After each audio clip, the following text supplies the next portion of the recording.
Inilah rekaman CCTV yang memperlihatkan seorang pria memakai kaos hitam dan bercelana pendek serta memakai topi membawa kabur sebuah motor. Pelaku dengan mudah membawa kabur motor milik korban lantaran korban lupa mencabut kunci dan karcis tanda parkir di motornya. Akibat kejadian ini, korban yang juga anak magang di rumah sakit tersebut mengalami kerugian jutaan rupiah dan telah melaporkannya ke Polsek Biringkanaya, Makassar. Menurut informasi dari pemilik motor, dia itu lupa kunci di motor masih tercantol dan dia menyimpan karcis masuk kendaraan di motor. Begitu, Pak.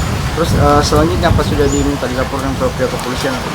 Setelah kami menemui si pemilik kendaraan, kami sudah berkomunikasi. Kami menyampaikan bahwa untuk lebih lanjut mungkin bisa dilaporkan ke polisi agar bisa segera ditindaki. Terus ada mungkin yang mau kan kita kepala parkir di sini, ya, koordinator parkir ya. Pengunjung untuk tetap berhati-hati dan jangan lupa cabut kuncinya, Pak.